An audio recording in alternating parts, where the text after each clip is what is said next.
Terima kasih pimpinan, Ibu Menteri, WKN dan BKN ya Pak ya.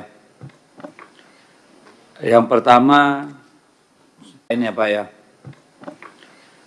Yang pertama ke Ibu Menteri dulu nih, saya mau tanya. Saat ini progresnya seluruh konfigurasi pegawai, kementerian, lembaga, pasca pelantikan kabinet kemarin sudah sampai mana Bu? Apakah seluruh pos sudah terisi? Ya, apakah sudah melalui proses yang seharusnya?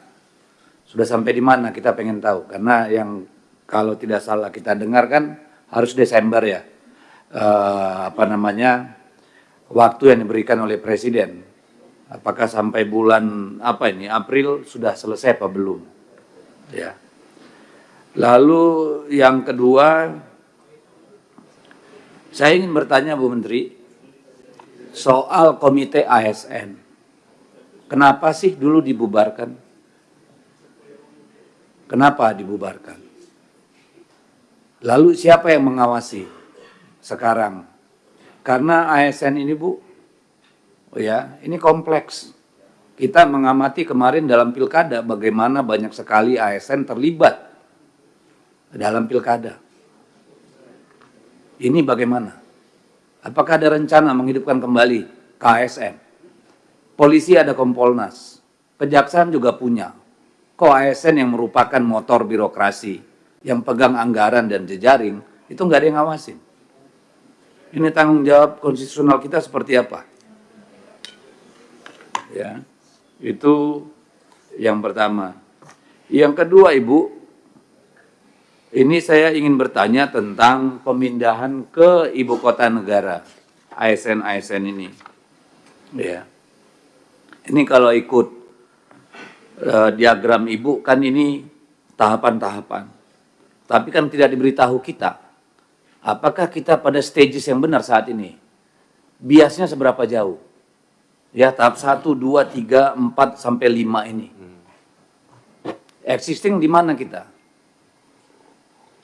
Ya, supaya kita tahu di mana bolongnya, di mana kita perlu pacu.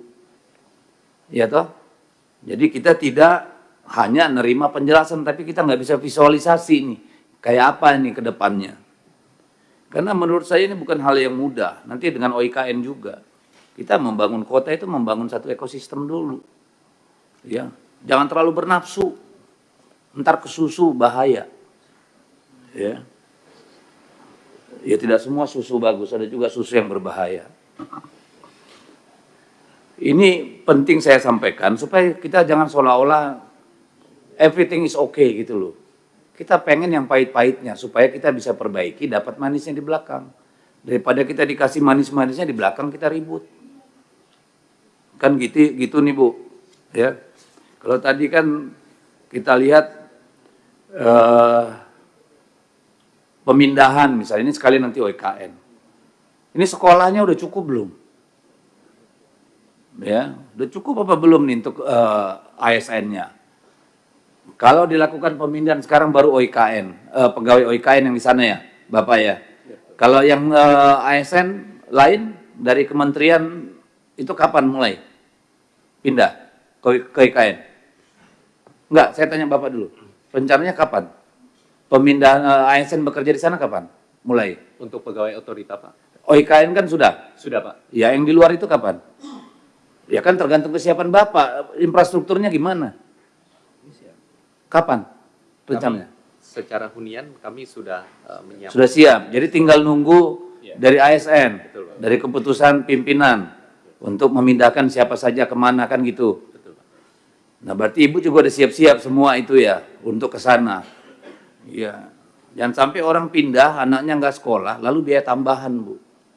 Apalagi dengan 98 meter itu, ya bisa dibayangkan 3 kamar 98 meter kayak apa itu. Iya kan?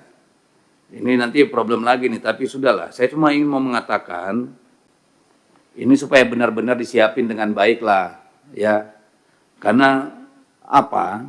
Ada beban tambahan kepada pegawai yang pindah ke IKN nanti. Pasti ada split. Yang sudah punya anak 2, 3 nggak mungkin bawa ke IKN semua. Yang udah sekolah segala macam. Setidaknya untuk 2, 3 tahun pertama. Pasti akan ada pisah rumah. Nah itu bagaimana juga insentif terhadap mereka. Kan harus dipikirin dong. Di sini Ibu menyebutkan bahwa akan ada rencana rekrutmen dari ASN Kalimantan Timur ya Bu. Kalau saya nggak salah di sini. Kenapa hanya Kalimantan Timur? Hah? Mutasi ya mutasi. Kenapa hanya Kalimantan Timur? Paling tidak seluruh Kalimantan Bu. Lah utangnya sama seluruh Kalimantan kok, Republik ini bukan hanya Kalimantan Timur. Why not?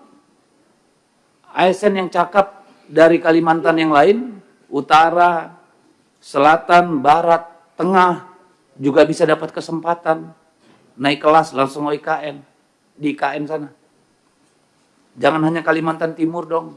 Saya minta dibuka juga kesempatan untuk Kalimantan yang lain. Dan terutama nanti daerah-daerah timur. Jangan dipindahin dari Jawa semua Bu. Tolonglah. Kalau mereka belum siap, disiapkan, dilatih, diberdayakan. Itu baru ada gunanya kita pindah ibu kota. Kalau enggak cuma pindahkan kantor. Jadi tolong itu diperhatikan. Ya. Kalau memang belum, ya pemberdayaan dulu, apakah masa persiapan atau apa gitu. Intinya kan nggak ada orang yang nggak bisa di-upgrade. Lo orang dari tentara bisa jadi dirjen kok. Kenapa orang sipil sendiri yang sama-sama lulusan STPDN kenapa nggak bisa? Logika saya begitu Bu. Jadi tolong dibuka kesempatan nanti untuk Kalimantan, lalu Sulawesi, Nusa Tenggara, Papua, Maluku, itu dulu baru bicara kita keadilan buat Republik ini dengan pindahnya IKN.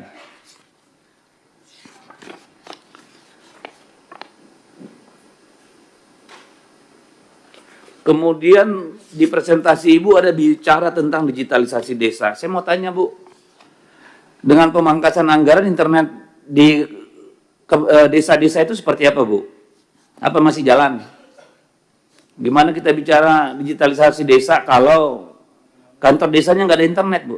Dapil saya Kalimantan Utara Bu. Saya banyak nyediain fasilitas internet untuk desa di sana. Kalau yang punya kantor desa itu Bu, itu lambat banget Bu. Tahu kita kan. Jarak 50-100 meter aja udah nggak ada sinyalnya itu. Udah lemot Bu, nunggunya ubanan kita. Lalu kita punya program digitalisasi desa. Pemerintahan desa. Nah ini gimana jalannya, roadmap-nya kayak apa? Dari 12.500 yang dulu dicanangkan dengan program internet desa itu progresnya seperti apa? Karena kita tahu bermasalah kemarin. Itu udah bagaimana kita? Ya karena sekarang banyak daerah yang ngeluh ke saya di dapil saya. Internetnya jangankan yang desa, yang itu pada mati semua. Karena kan dengan dana Kementerian Kominfo. Ya, jadi ini kita berpikirnya Indonesia Bu, bukan hanya Jawa, Sumatera. Seperti itu. Jadi itu dulu buat Ibu lah, masih banyak. Oh ya ini. Saya terpikir Bu, kalau soal CPNS sudah sah Bu ya, Juni paling lambat Oktober ya. Apakah seperti itu? Tetap seperti itu? Mohon langsung aja Bu. Tetap CASN yang kemarin itu tetap Juni, Oktober paling lambat. Nah pertanyaan saya begini Bu, biar kita nggak berulang-ulang. Ada sisa konfigurasi, ya POS untuk ASN atau P3K. Sementara kita punya banyak pekerja honorer kemarin yang belum terserap. Kalau saya boleh saran nih, gimana caranya? Memutus dulu satu siklus ini barang. Yang memang masih bisa direkrut, masih bisa diberdayakan. Supaya masuk minimal ke P3K. Sehingga kita bisa putus dengan masa lalu, Bu. Karena angkatan kerja baru juga datang. Nah ini orang-orang yang sudah mengabdi puluhan tahun, tanggung jawab kita gimana? Kenapa mereka nggak diserap dulu supaya putus? Berarti di luar itu sudah nggak bisa lagi. Sudah sama dengan yang lainnya. Orang-orang di pedalaman sana, Bu, disuruh tarung sama orang di Jawa dengan agregat nilai yang sama, kan nggak ada itu masuk akalnya kalau menurut saya. Tidak apple to apple. Jadi harus ada terobosan Ibu. Kayak apa ini, keterwakilan perempuan, ada affirmative action. Nggak mungkin di perbatasan Long Ampung di dapil saya sana, Bu. Sama dengan orang di Brebes tuh, nggak nyampe lah. Ya, jadi harus ada affirmative action juga buat mereka-mereka ini, Bu. Supaya selesai dulu nih urusan warisan pemerintahan yang lalu, nih kita buka yang baru nih di pemerintahan yang baru. Selesaikan dulu nih. Ya, jangan berulang-ulang soal honorer, soal CASN. Kemudian soal ibu kota. Pak, saya minta ini Bapak kasihnya gambar semua, jadi terharu kita. Keren banget semua. Iya kan, mantap nih, kayak tinggal besok kita siap nih pindah. Tapi saya minta kurva S-nya dong. Project progress-nya.